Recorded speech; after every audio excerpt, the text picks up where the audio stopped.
When you're ready. Everyone who is attending Zoom, if I could ask you to please just mute your mics until you're ready to speak. Thank you so much.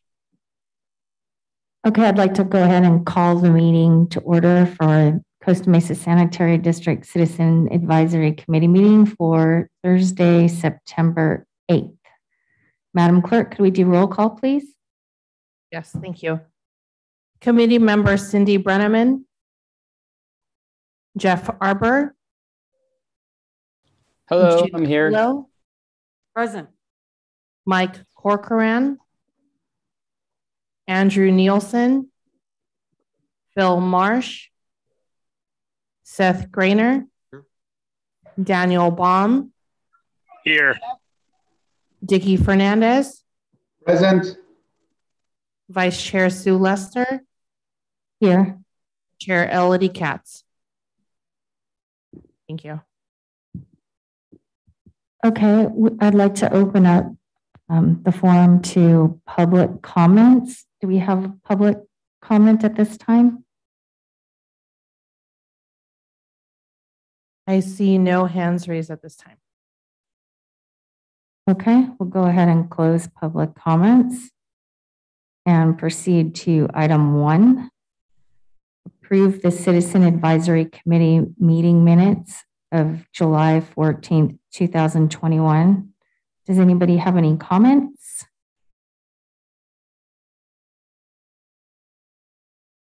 Would somebody like to make a motion to approve? I make a motion to approve. Thank you. Seth makes the motion. I second. Second, was that Daniel? Yes. Perfect. We have a motion and a second. All those in favor? Aye. Aye. Those Aye. opposed? Hearing no one, guess we can move on to item number 2. Item number 2 is to provide comments and questions for the 2021 community-wide citizen survey. Is somebody going to do a presentation for us on that? Yes, thank you, Madam Vice Chair. Staff will be giving a presentation on this item, and good evening to Citizens Advisory Committee. The item before you is to provide comments and questions for the 2021 community-wide citizen survey. So a few months ago, the district solicited a request for proposals from qualified public research firms to conduct the community-wide citizen survey. And the goal of the survey is to reach 1,000 ratepayers within the district's jurisdictions. And this is an opportunity to ask the residents about our services on the solid waste and the wastewater side, but also we're going to be asking some more prominent questions such as regarding solid waste, regarding our CART system. As you know, there's a new law that's going in effect on January, SB 1383. We're going to require all local jurisdictions to separate their green waste and organics from their solid waste, which we're currently doing right now. But the big challenge is going to be contaminations. We got to reduce the contaminations, and that's going to be a bit of a challenge. So CNR believes that we can achieve that through a 3-cart system, but staff's just not convinced at this point. But before we even have a discussion of 3-cart system, we want to engage with the residents. Would you be willing to do a 3-cart system, or do you believe the 2-cart system is convenient? Do you prefer that? We want to engage with the residents and give that information to the board so they can make a decision on what directions they want to go. So after we solicited for RFPs, we did receive 5 proposals. Staff did select True North Research out of Encinitas. We believe that they were the best value of all of the proposals. And so they're going to be conducting the survey for $38,530. Tonight, President of True North Research, Timothy McLarney, is here tonight via Zoom, and he's going to go over with you a little bit about the methodology on the survey, and then also he's going to be listening to this to the Citizens Advisory Committee of any specific questions that you want to ask the public, and he will take notes and then share that with the board. And the board will be discussing this item as well next week. So that concludes my presentation. I will turn it over to Timothy, and he will give you a brief overview on his methodology and be available to answer any questions you may have. Right. Thank you. And good evening, members of the committee. I'm Dr. Tim McClarney, president of True North Research, and we're a firm that over the last 20 years has specialized in working with public agencies, so special districts like yours, but also cities, counties, and school districts, excuse me, and using surveys to develop a statistically reliable understanding of the communities and the customers that they serve. To date, we have designed and conducted over 1,000 research studies for public agencies, and hundreds of those studies are similar to the type of survey that the district is interested in, which is really reaching out and understanding what are customers' needs and priorities and preferences as they pertain to the services and some of the policies that you would be providing as a district, and also to get a gauge on how well you as a district are performing in meeting those needs. Tonight, I have prepared a brief PowerPoint presentation that kind of gives us an overview on the survey research process and methodology that if I could share my screen, I can share it with the group. And what I thought I would do is I'd walk through this presentation as I go. If you have questions, you can ask me as I go or at the end, whichever is your preference. And then following the presentation, we can obviously have a bit of a discussion about what types of questions the committee may be interested in having been considered for the upcoming survey. And so here we go. I should be able to share that. Everybody see the PowerPoint here, Community Opinion Survey? Okay, so let me go ahead and jump on in. And first, before we talk about the methodology and the process for how we're doing a survey, I like to sort of step back and say, you know, what are the requirements of a statistically reliable survey?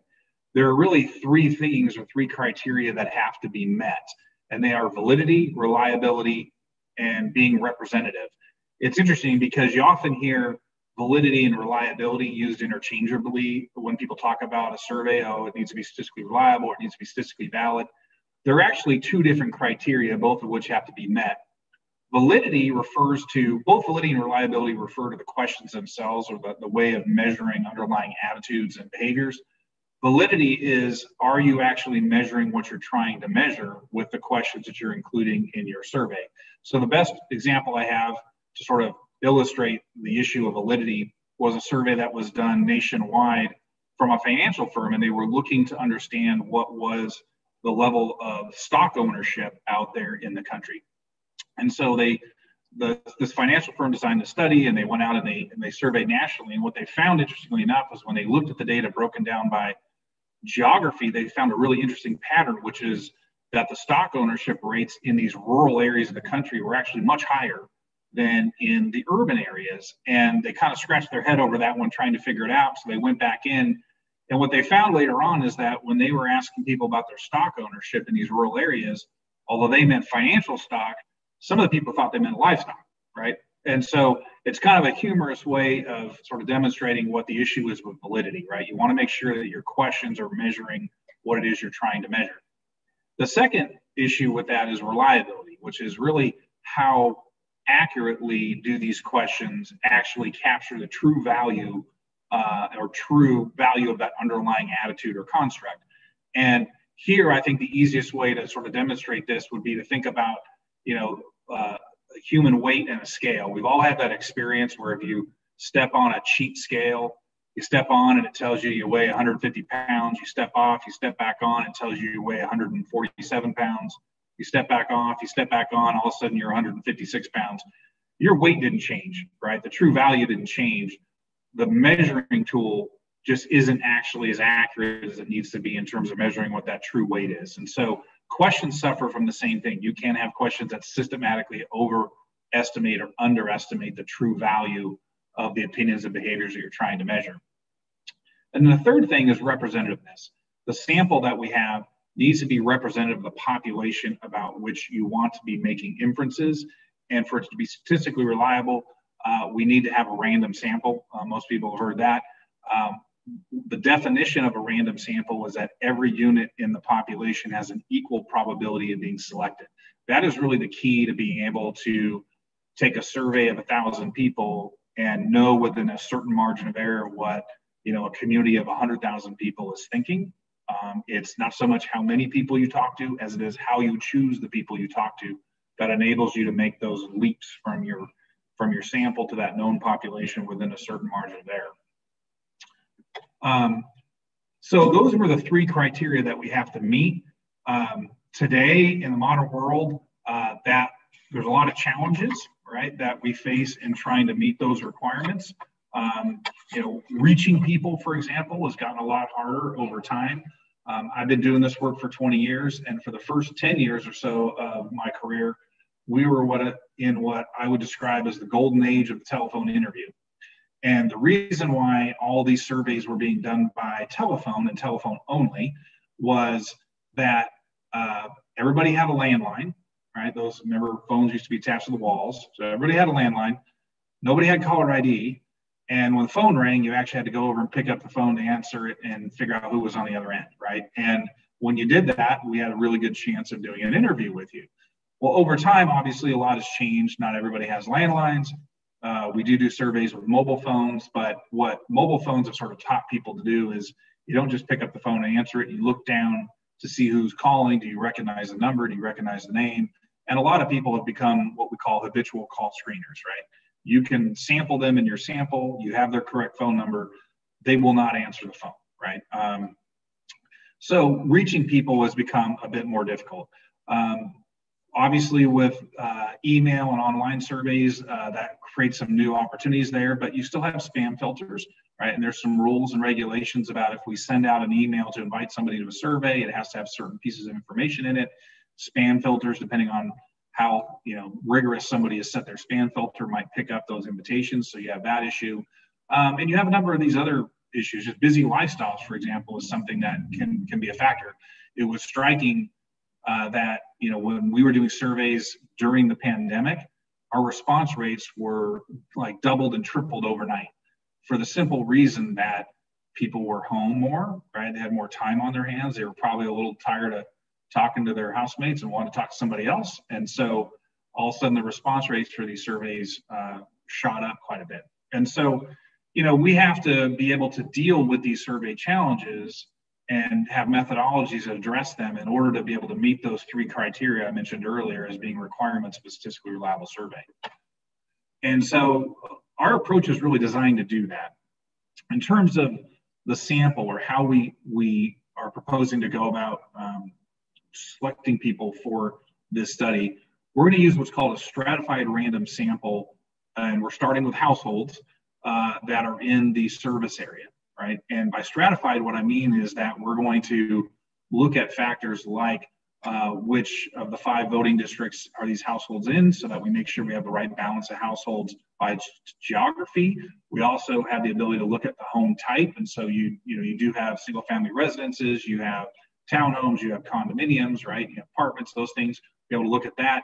And then we also monitor and keep track of the demographics of the sample to make sure that the profile of the people that we're speaking with are representative of the population group of which we're trying to survey.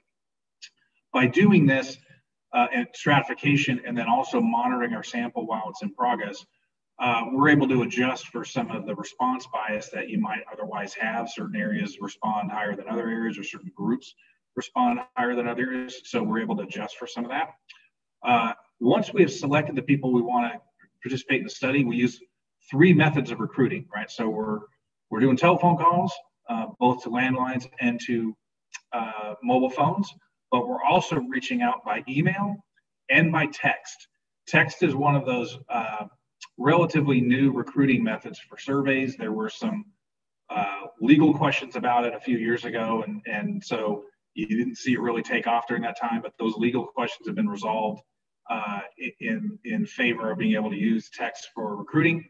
And the neat thing about text is that, you know, while people may call screen on a phone call that comes in, or they may not see an email because it goes to their junk mail, the text has a way of going straight through to the phone, and when they turn it over, they see it, right? And if they see it and they see that it's coming from a local agency, we're able to have pretty good productivity through that method of recruiting. But again, we're using 3 different recruiting methods because we want to make sure that, you know, if somebody's a habitual call screener, we have another way of getting to them. Or if they don't have email, we have a different way of getting them. In terms of data collection, we use 2 methods for data collection for the survey. Telephone interviews, either landlines or cell phones, they can participate either way. If somebody prefers to participate that way, they can do it. And then we also have an online site that is actually linked to our telephone data collection site. And so they read from the same sample, they record to the same data file. The left hand always knows what the right hand is doing. And that online data collection site, they can access that only if they've received an invitation from us. So whether that be by text or by email, once they have used that invitation is no longer able to be used again. In other words, somebody can't decide they're motivated and they want to, you know, stack the deck by completing the survey 10 times. They can't do that. They can only do it 1 time. They also can't forward that invitation onto their 10 best friends and tell them how to take the survey. It doesn't work that way, right? That way we are able to control our sampling design. As was mentioned, we're going to do 1,000 completed interviews. That has a margin of error due to sampling of plus or minus about 3% at the 95% confidence level. What that means is we can be 95% confident that the results of the survey will be within 3.1% of what we would have found had we spoken with all of your adult residents.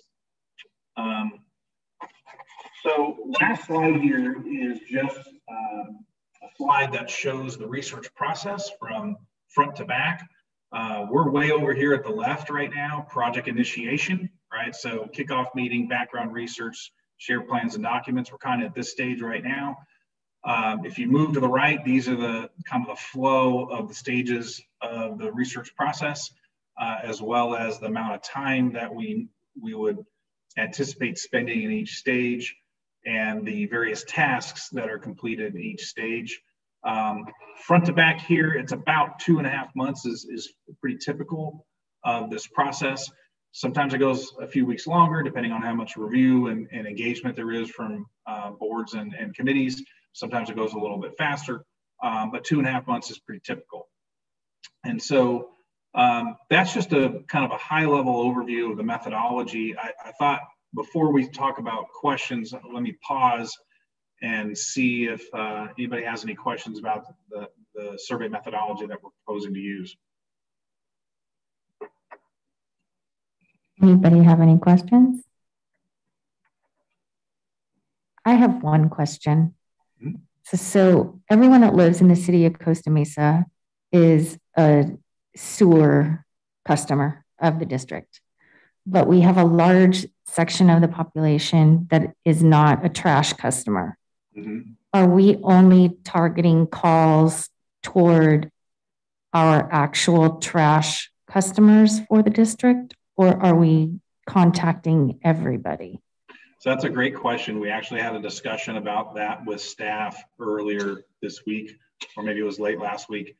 The game plan is we are going to reach out to all of your customers, but the survey will be tailored to that customer's services. So if a customer is a trash customer only and not a wastewater customer, they will only receive the questions related to trash. If they're same thing, if they're wastewater only and not trash, they will only get the questions related to wastewater. If they are both, they will get questions related to both. Okay, because I know, I mean, I don't know, but I have an idea that the city of Costa Mesa is behind the curve on kind of working with the other trash haulers.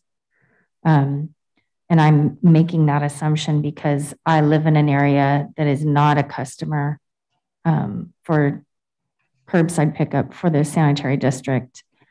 And most people that live in the same situation that I do are oblivious with how the whole trash thing works and how many haulers are allowed and all of that. And I'm impressed how the Sand District handles all of their information and curbside pickup and separating things. Whereas the flip side, everybody just throws all of their stuff in a dumpster. And so I'm concerned that the Sand District is going to spend all this time and effort getting your customers to do the right thing, where on the flip side, how is what the city controls going to affect the overall score for the city of Costa Mesa when it comes to how trash is actually being separated and handled? So that's where we're not going to ask the respondent to tell us, oh, are you, who's your trash provider and who's your wastewater provider, because we recognize that, there may be some confusion around that for a lot of customers. And so we're actually do it on the front end by working with the databases at the household level. So we'll know going in, this customer here is a customer of both services, or this is a customer of only one service. And so we're gonna use that customer database to determine what questions they get, not relying on them to know the correct answer. Okay. Anybody else have any questions, comments?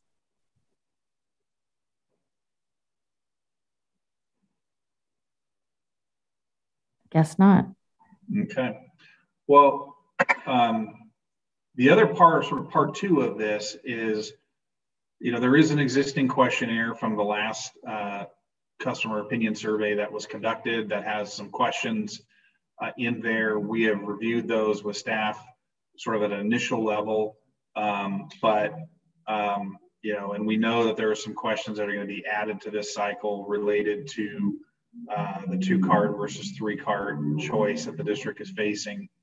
But we wanted to be able to give the advisory committee an opportunity to weigh in on if there's other questions that they think are particularly of interest to this committee that they'd like to be considered as part of the upcoming survey. We certainly are all ears and, would welcome suggestions in that area. So if there's anybody in the group that has some ideas about what they'd like to ask, or a burning question that they'd want to know the answer to from customers, feel free to jump in here. Does anybody on the committee or any of the board members have any input? This is Jeff Arbor. Just a couple questions. I think just start off, it sounds like is it a primary goal to understand people's feelings on the 3-cart system? And then I guess my question suggestions may depend on what the goal is. And there's probably a lot of things we could ask people about. And I apologize if I missed it somewhere. Yeah, I can answer that question. Thank you. This is Scott Carroll. Yes, the goal is really 2 phases. One is to again engage with the residents on their level of satisfaction with the services being provided by the district. So we'll be asking them questions about our customer service, their interaction with staff, some of the programs they participated. Basically, and those are some of the questions you'll find in the 2019 survey. And we want to see if there's been any significant changes or improvements since the 2019 survey. That's phase, like I would call it, like phase 1 or part of the survey. The other second part of the survey is, as Timothy mentioned, is some new questions, specifically regarding the 3-cart system versus 2-cart system. Because if the community, based on what the community is telling us, if they don't support a 3-cart system, and the board decides, well, we have to do it anyways because of SB 1383, well, that's going to tell us we're going to do a lot of public engagement. We're going to need to do a lot of outreach. And just to put in perspective, before we rolled out the organics recycling program, we held 8 town hall meetings. And that was very successful because when the program was rolled out, we had very few calls from the public, very few questions. So if we go into a 3-cart system, I envision something similar like that, another 8 workshops, because it's going to be a change of people's behavior. But before we do that, we want to know, where does the public stand on this issue?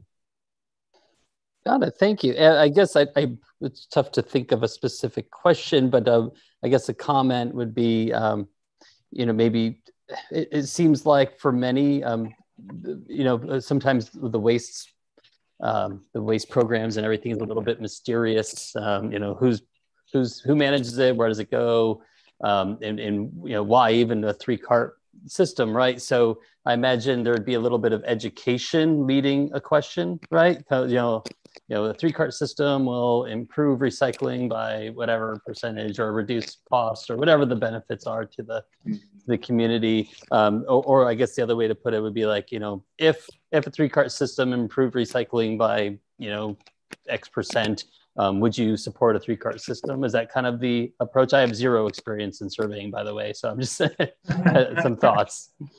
Yeah, it can be. You know, we certainly have worked on a number of initiatives where we want to get a kind of an initial off-the-cuff read from respondents about kind of their preferences based on whatever information or misinformation they may have, because that is a true read on what the level of sort of attitudes are out in the community as it sits. But then we'll also use the survey to convey some of the, you know, the ideas behind a particular policy program, or if you knew or if you heard the following, right?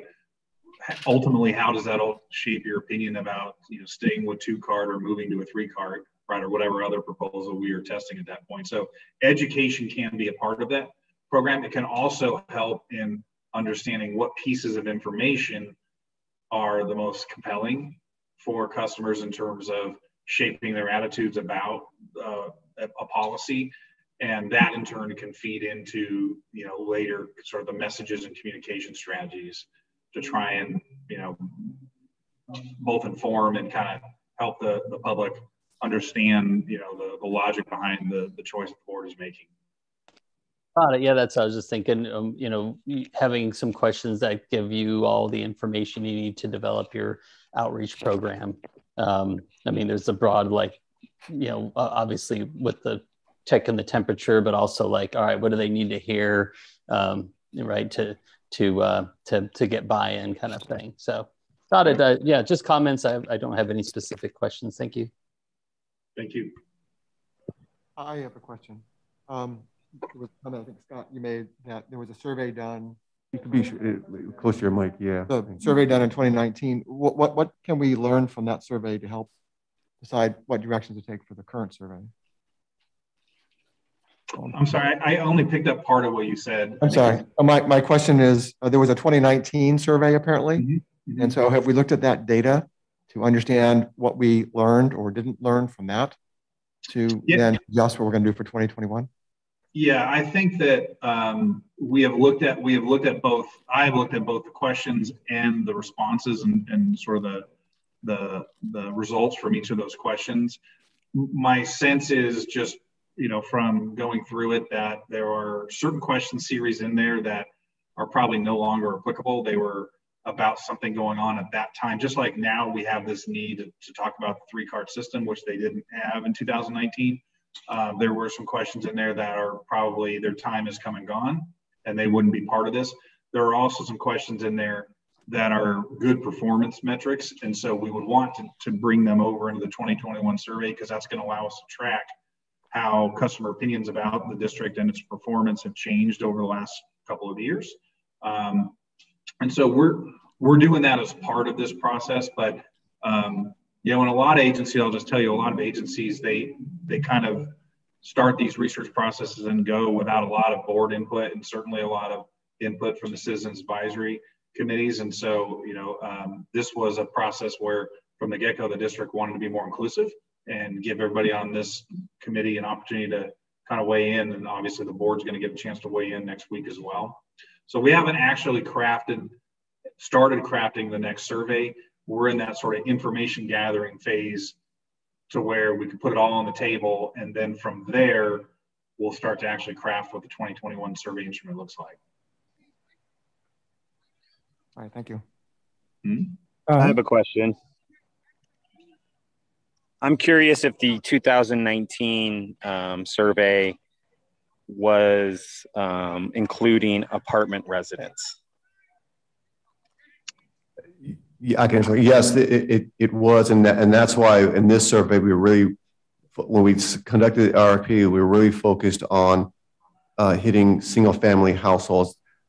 with the understanding that, yes, we do have some multifamily customers, and we are going to most doubtly contact some of those customers, but predominantly we want to reach single family homeowners. I believe in the 2019 survey, I believe it was as high as 30% was multifamily units, which we know that's not, we don't have that many customers. It's 30% of multifamily units. So that was a big change. That's going to be a big change from the 2019 survey. So this will be more directed towards single family homes is what you're saying? Correct. That's correct. Okay, thank you. Chairman Katz submitted a list of comments and questions, and she's going to be on the call a little bit later.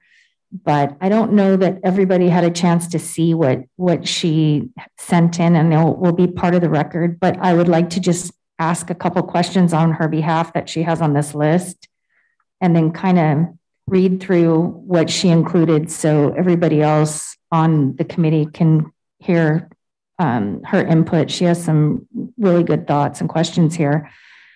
The first one is, when speaking with the person on the phone, will True North state that Costa Mesa Sanitary District is the one that's responsible for the survey? Yes, that we're in all of our reach outs, we're going to make it clear that this is coming from Costa Mesa Sanitary District. Although we know that not all individuals will necessarily recognize your district, I guarantee you that's going to be a much higher percentage that would recognize True North research, right? And the level of perceived legitimacy of the survey and the willingness to participate are going to be a lot higher if it's coming from a government agency than it is a private entity of any kind. Okay, great. Chairman Katz also wanted to recommend keeping questions regarding perceptions of CR&R's performance, as well as knowledgeability, familiarity, satisfaction with Costa Mesa Sanitary District's various programs like hazardous waste pickup, large item pickup, organics recycling, newsletters, SEPA, etc. She also wanted to recommend adding questions about the following topics. Not sure if they would be appropriate, but she has some great suggestions. I agree with some of them actually as well, which is asking people if they've heard of SB 1383.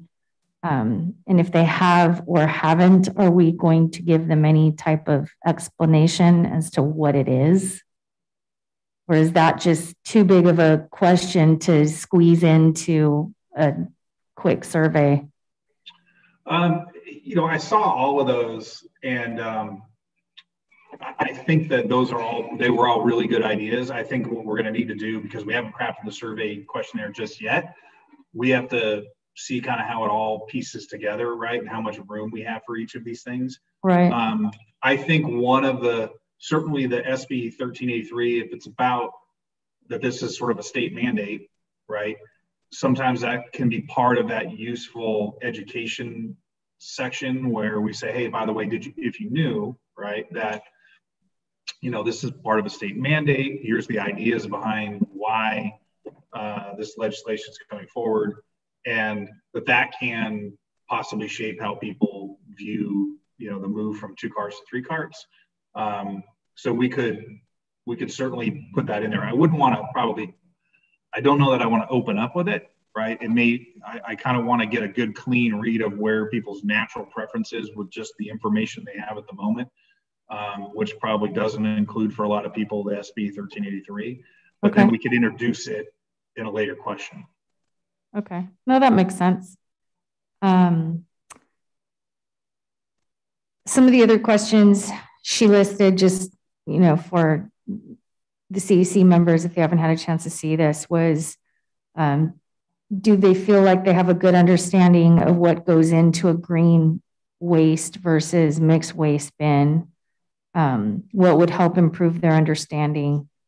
What is the largest hurdle to putting food waste into a green waste bin? What would help?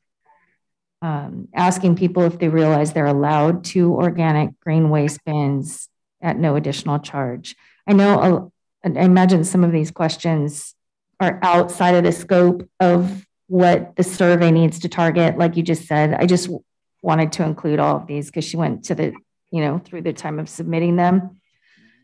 And this is a great question that I would love to see us ask. I don't know if it's appropriate for this survey, but would you like the option to pay less if you produce less trash, recycling green waste versus flat rate billing system currently in place?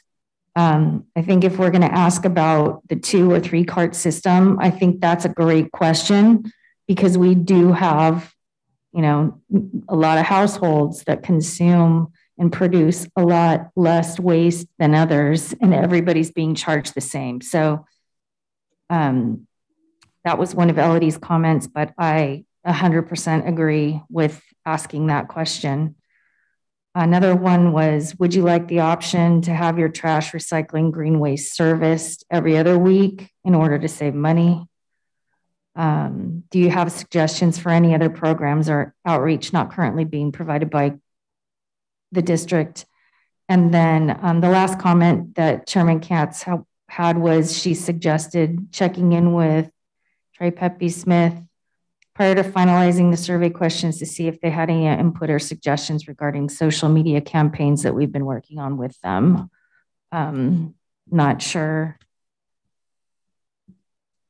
what to do with all that, but I appreciate her taking the time to submit all these questions and comments, knowing that she wouldn't be on this part of the call.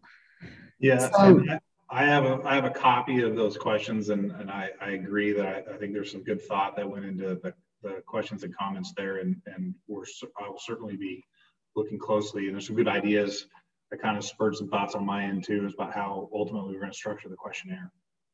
Great, thank you. Does anybody else have any director or president? I can't keep track. I'm so sorry, Chairman. I don't know. Actually, both. There's a huge education component in 1383, educating the everyone on what can be put in the carts. There's also a huge risk in 1383 in that the district and/or individuals are going to be fined by the state. You know, if they don't do the correct behaviors. You know, so I think something, you know, that'd be part of the education. We've spent a lot of money on videos with Trey Pepe Smith, and one of the things that when we approved that contract, one of the things that we were going to go back and do was do this kind of a survey, and that was before 1383, you know, really came along. So I think that would be an important part of this survey, you know, to evaluate. And I expect that I think it was done in the other surveys, the individual programs, you know, that we've done the videos on to educate the public. That'll give us an idea whether they've been effective or not. So I think there were some survey results in past programs, all of the 10 or 12 or 14 programs that CR&R does, some of which we've highlighted and paid a lot of money for videos and things. Anyway, that should be a part of it, and that may well be a part of it, part of the survey. Okay, if no one else from the committee or board I have one more comment. Okay, go ahead. Actually, Mark and I are working on something together.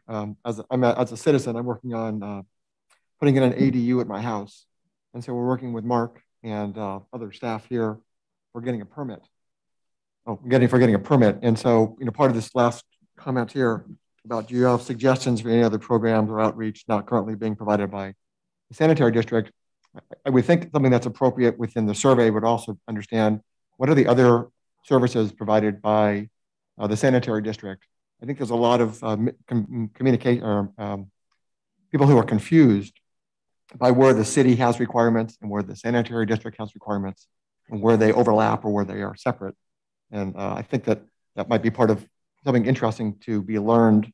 I think the use of ADUs with many properties is becoming more prevalent. And as I talk to plumbers and I talk to other people, they're very much confused as to how that whole fits together. Fair enough. Yeah, there's a lot of confusion out there for sure. Thank you. If nobody else has any questions, Member Brenneman? Clarification on the 2019 survey, is that something that the committee could take a look at? And then also, since the questions have not been formulated yet, do we still have time to make additional suggestions, and what is the deadline on that for submitting? Yes, the 2019 survey was attached in the staff report of tonight's agenda. You could also find it on our website. And if you want to submit your questions, please, the next couple of weeks, that'll be fine.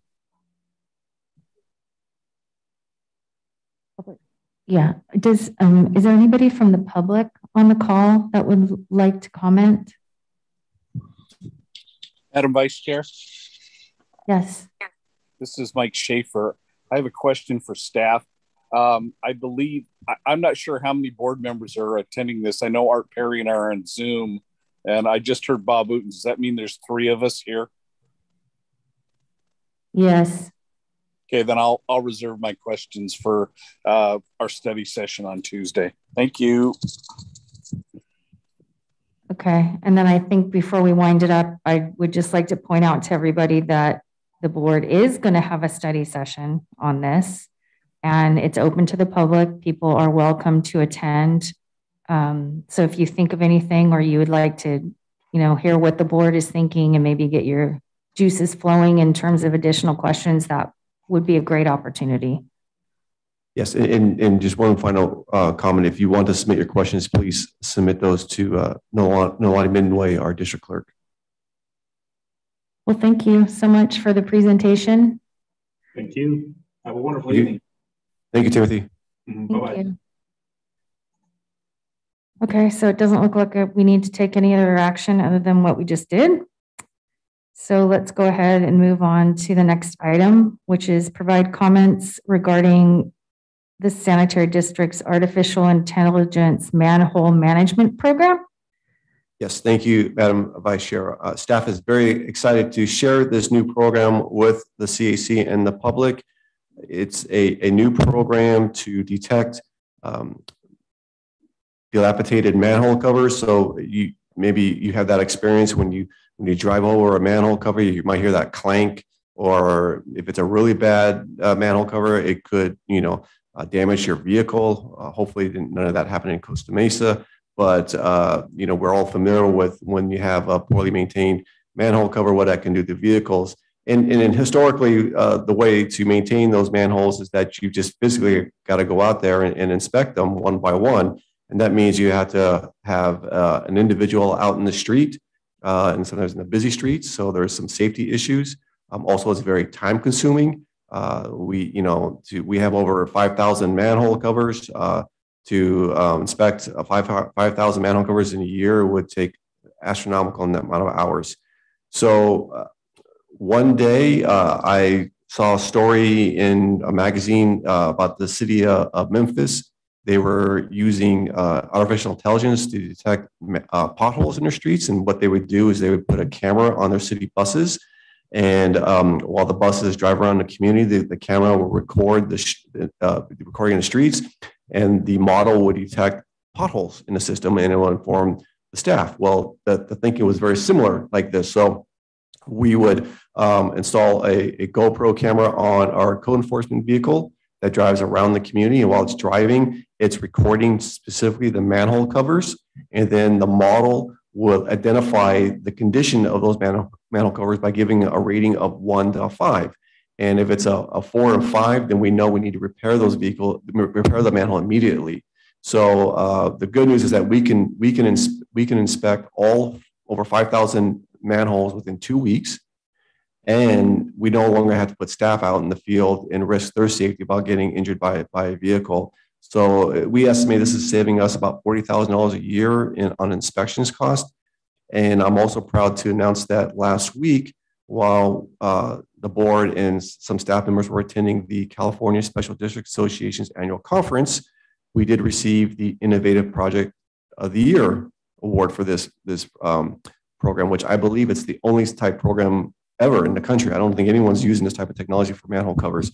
I was going to turn over to Nabila Guzman. She's going to show you how the program works, and then we're available to answer any questions or comments you may have. So I'm going to turn it over to Nabila. Thank you. Good evening, members of the committee.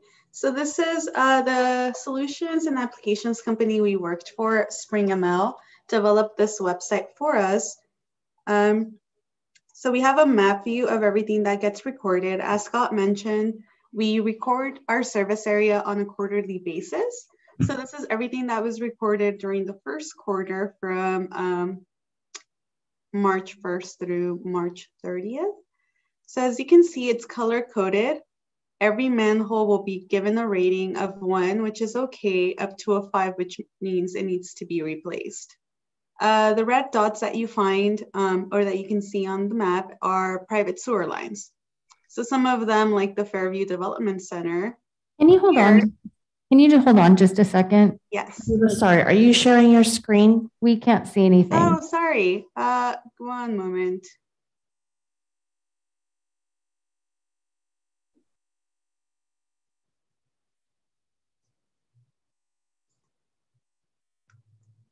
There you go. Can you see it now? We can now, yes. Now we can see it. Thank you. Okay, perfect. Thank you for telling me.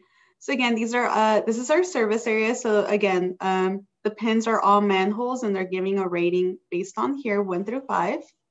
5 would be immediate replacing because it's broken and the apron is damaged.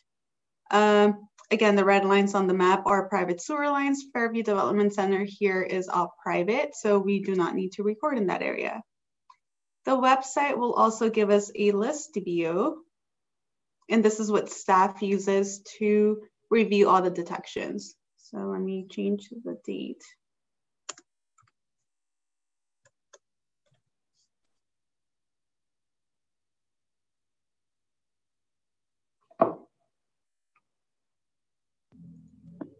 So the model is able to identify, the GoPro has GPS capabilities. So based on the GPS, the model is able to identify a manhole ID, provide a rating, and then provide the location plus a picture.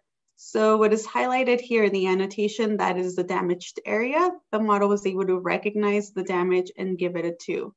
So staff will log onto the website and verify that the detections are manholes.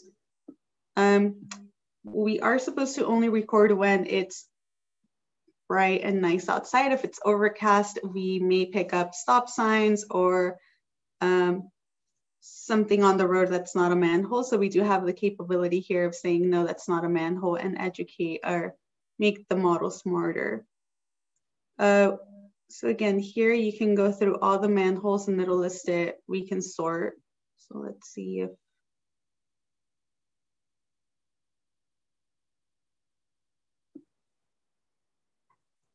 so this model gave it a 5 just because you can see that the apron is damaged in that area.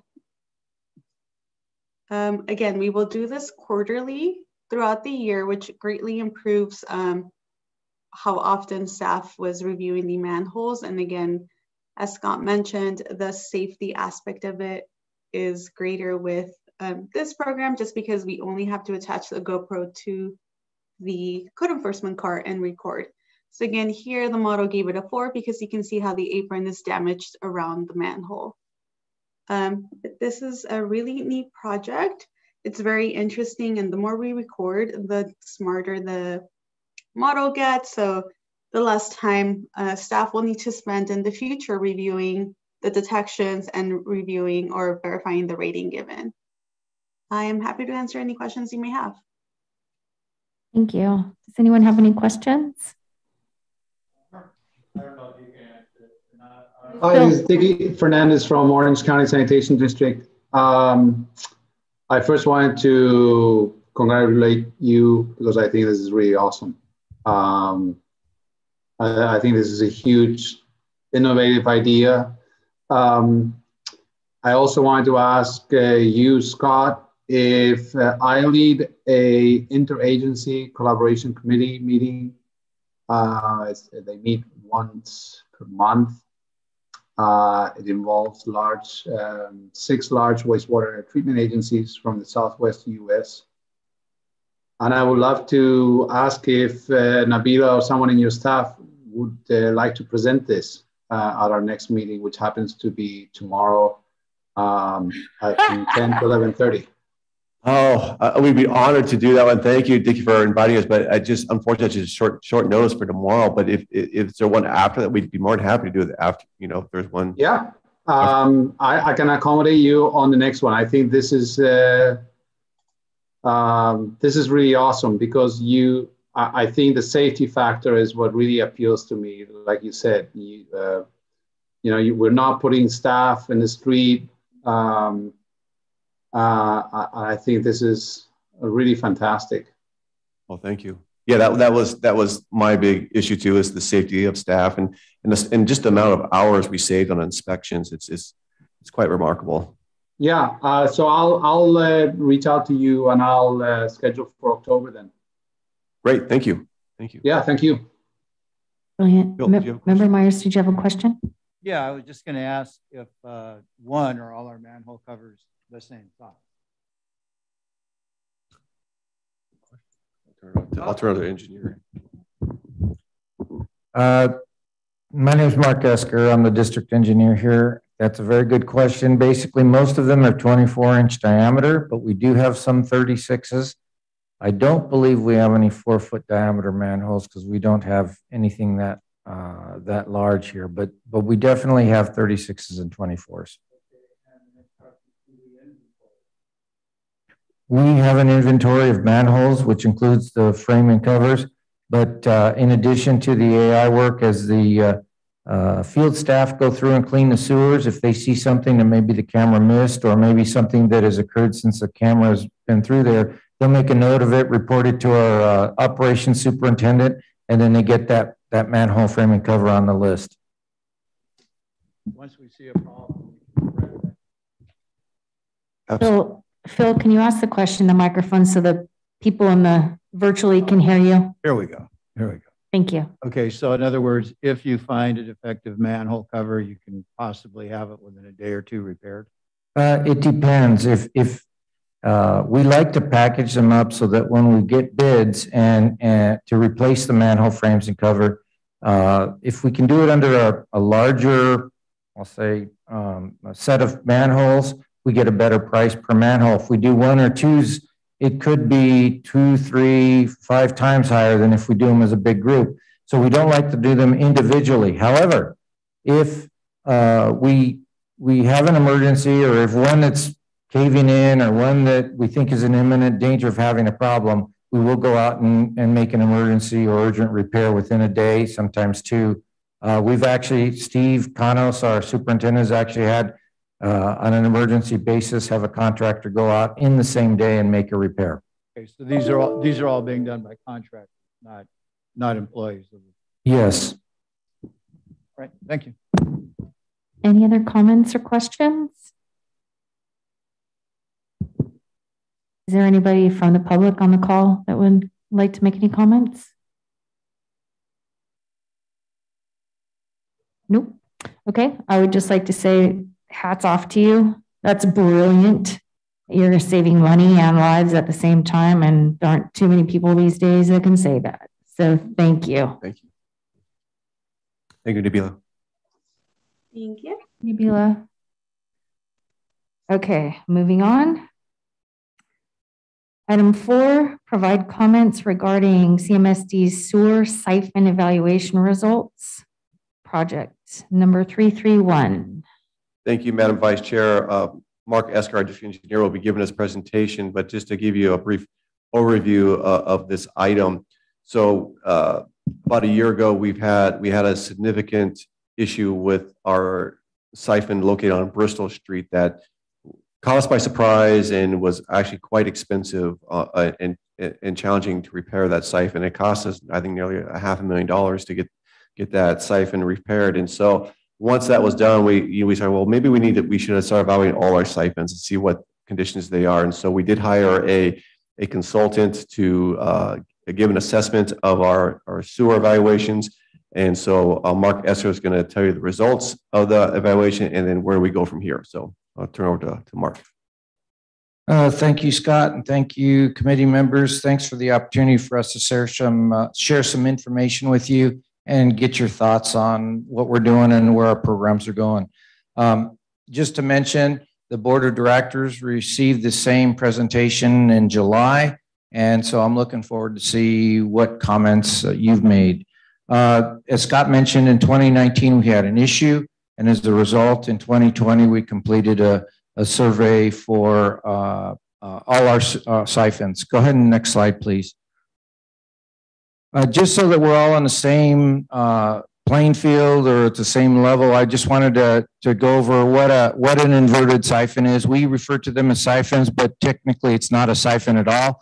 What it is sewage in a sewer comes into an upstream manhole, and based on the relative elevation of the upstream and the downstream manhole, what we try to do is get sewage to go down below an obstruction, whether it's a storm drain channel, big water line, some other utility of importance, or maybe something that we just can't move or it isn't practical to move. We try to get that wastewater to go down below the obstruction, then back up. And we basically use pressure to move that wastewater, pressure and velocity to move that wastewater down below the item and back up. And we hope that momentum, or we intend to design the sewer so that the momentum pushes the solids up and over to the other side. On occasion, there are air jumpers, which allows, I'll say, odorous gas to go from one side of the siphon to the other. And so that's what most siphons look like at most agencies, including ours. Siphons can have 1 barrel, it could have 2 barrels, it could have 3 barrels, and barrels just means that it's got different or smaller, multiple pipes and sometimes smaller pipes, because if you put the same amount of water through a smaller pipe, you get higher velocities, and that velocity helps the solids go up from one side of that obstruction to the other. Okay, next slide, please. We basically thought we had 10 siphons. As Scott mentioned, our first siphon was a Bristol Street Acapulco siphon, and we basically made that repair. But as a result, we wanted to go through and review all of our other siphons. And I've listed these, I will say, in order of criticality from a repair perspective. And so number 2, for example, number 3, number 4, those are the first siphons that we would like to get in and make repairs of based on the condition that we found in the various siphons. So for example, in the report that was attached to the agenda item, the Autoplex / golf course siphon, we found some cracks, there was infiltration, and it needs a liner in those siphons or those pipes that go underneath the storm drain channel. Likewise, the Bristol Street Hotel Way siphon, we found a hole with some infiltration. And by the way, infiltration is just groundwater that gets into our pipelines through cracks, holes, or other, I'll call them defects in the pipeline. And then the third siphon that we want to try to get some repair done in this first year would be the South Coast Drive siphon at IKEA. And it's again, like the first couple, it's got some cracks, infiltration, and needs a liner. And then the next phase, the siphons are not quite as in bad a shape. They don't need as many repairs. And so we've decided that those can go afterwards. And then we potentially have a third phase. This will catch any of the remaining siphons that need to be repaired.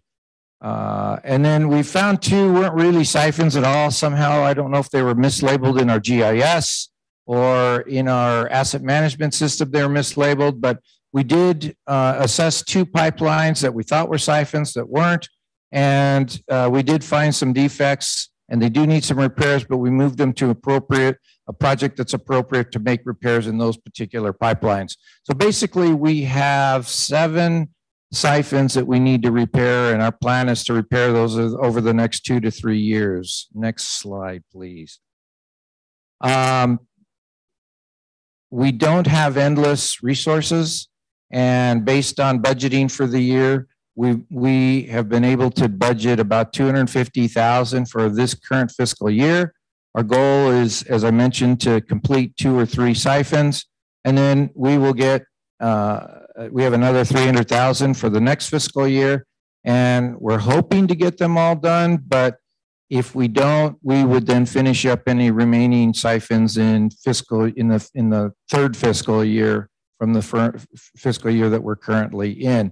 Now, one of the things that we're doing is, while we have identified siphons 2, 3, and 4 as our highest priority siphons, depending on, as we start the design and come up with construction estimates for the repair work, if we come close to that $200,000, what we may do is we won't have enough money for the 3rd siphon. So what we might do is take one of the siphons that it's a lower priority, but maybe a lower capital cost, and try to package it in and see if we can get 3 of them done, regardless of how much budget is left. So there is a little bit of flexibility, and we may move things around a little bit, but as we design our phases and our project phases, we will get all the siphons done over the next 3-year period.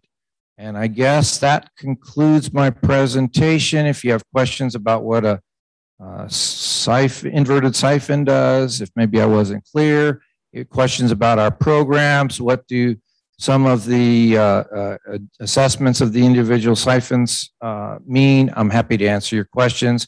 Or if you have comments on our programs and how we should proceed, open to listen to those as well. Thank you. Do any committee members have any questions or comments? I do. When the siphon goes bad, what actually happens? Just like any other sewer, we install a pipeline, and that pipeline's brand new and we get it installed. Over time, either the utility settles that we're trying to go around. It could be that maybe we're in an area near a park and there's lots of trees, and again, roots can do bad things to sewers. The siphon that was in Bristol that was repaired under an emergency basis, I don't know how it got there, but there was concrete that got into our system. What concrete got into our system, it settled out in the sewer. It's heavy. There's no way the momentum of the wastewater was going to push that out, and it actually started to plug up our siphon. So there's many different things that can cause a siphon to be repaired. It could be cracks, it could be holes, it could be just the age of the pipe and it's starting to deteriorate, could be the type of soils in the area. Many different things that contribute to that. Did that answer your question? Do you have a roundabout age of these siphons? How long they've been in the ground? I will apologize to you. I wasn't prepared for that question. I know some of these pipelines have been in for, I'm going to say 40 years or more, 50 years or more. But if you ask me about the age of the individual pipelines within this study, I don't know that off the top of my head. I could go back and do some research if you'd like me to do that. No, the 40 or 50 years pretty well answered the question. Mr. Hooton. Mark, you said there were going to be 3 of them to be repaired in the first phase. Is that 1, 3, and 4 on your list? No, it's 2, 3, and 4. That's what our goal is. I'm really suspect that it's going to be probably siphon number 2, 3, and either one of number 7 or number 8, based on the budget that we have available this year. Yeah, because is the Acapulco Bristol Street siphon the one that we've spent considerable time and energy on so far? Yes, and that one was completed, so we don't have any further. It's my understanding we don't have any further work on that siphon. I'm looking at your attachment, so my numbers may be different than. Well, yeah. Anyway, I'll figure this out. Yeah. Well, again, on the list, if you could, yeah, on this list here, Bob, number 1 was completed, and really I probably should have made it a number 10 or even left it off the list, but because there were 10 pipelines evaluated, I wanted to put all 10 up there, but because that one was completed, I wanted to just get it out of the way. So that's why I labeled it number 1. But 2, 3, and 4 are they probably siphons that are in the worst condition. Thank you. Mark, I know you said number 1 turned into a $500,000 project that nobody was anticipating in the onslaught. How confident are we that all these other items on the list aren't going to morph into something bigger like the other one? Or are we even in a position to know that until you get in there and see what's going on? Scott, I wasn't here for the Bristol Street Acapulco siphon. Was it actually $500,000? I believe it was. It was close to $500,000, and it was several factors. One, that cost did include, our cleaning holes got stuck in the line, so that cost had to be attributed. But the big factor was, as Mark mentioned earlier, it was just so much concrete, so much illegal concrete. Someone poured illegal concrete into the system, and that it's very challenging removing that concrete. It took a lot of hours, a lot of time, and that was what caused the cost to go. Okay, so that is you couldn't anticipate that because you didn't even know it was there. Exactly. Okay, and because we already did the assessment of the other evaluation, we know there's no concrete in the other assessments. So okay, great. So that's why we believe it's not going to be $500,000 for each. Okay, great. Thank you for clarifying that. Yeah, and I'll add that, remember, I can't remember if it was May or June, but I presented a technology that could go in and remove calcium from sewers. I don't know if you recall that presentation I gave the CAC at the CAC meeting, but that same technology was likely used to remove the concrete, or it's my understanding that same technology, and that just takes a long time because concrete has 2,000-3,000 pounds per square inch of strength on it. So you need something like that technology that I was sharing with you that has 60,000 pounds per square inch of pressure to help chip and knock that away. Well, that chipping and knocking away of the action is what takes so long. And because that thing is charged out by I'll call it hour, it just added up to a lot of money. Now, our assessment, because we did assess these remaining 9 sewers, we think that, the numbers for budgeting purposes are pretty good.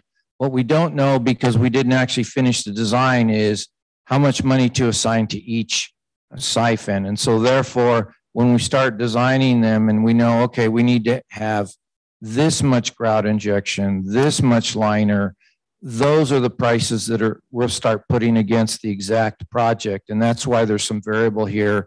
And we may have to go into a third year and budget additional money. Fair enough. Thank you. Any other comments, questions from committee members, board members? No more questions. This is Jeff Arbor. Excuse me. By the way, I like the lessons learned and going through and identifying the other potential issues. I was just curious if there's any other sort of routine maintenance or predictive type maintenance that can take place to sort of improve the longevity of these siphons.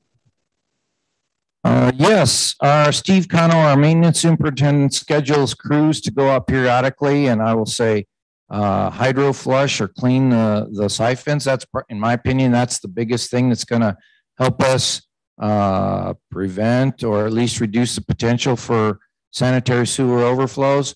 When we do have those scheduled, they're on a routine basis, and that's probably the best thing that we're going to do. That's also when they're out there doing their work, depending on how does the nozzle go through the pipeline, they can kind of tell if something's in there and we need to get in there. So I think that's the best thing that we're going to do to be able to determine what work needs to be done on the siphons. But these siphons are so old, they probably could have been evaluated 20 years ago and maybe done some other things before they'd gotten in this shape. Got it. Thank you. Anyone else? Looks like that's it. Thank you so much for the presentation and the information. Thank you very much. Thank you. Okay, moving on to closing items. Are there any committee member comments about things that weren't on the agenda? While everyone's thinking, I just have to throw my 2 cents in. I would like to again congratulate the district on your innovation award and being recognized for the Manhole AI program. I think it's brilliant, and you guys come up with some amazing things and seem to lead the charge and be ahead of the curve on a lot of stuff. And this is another fine example of that. So congratulations.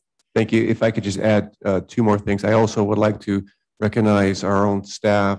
Gina Tirano was awarded Staff Member of the Year from CSDA. So congratulations, Gina. So that was huge. And then we also received the District of Distinction Platinum Award, which is the highest level ever achieved. And that is to demonstrate good governance in fiscal responsibility. And then we also received the Certificate of Excellence in Transparency Award. So we received 4 awards. So we were quite busy at the conference. Oh, congratulations. Thank you all for all of your hard work and amazing results.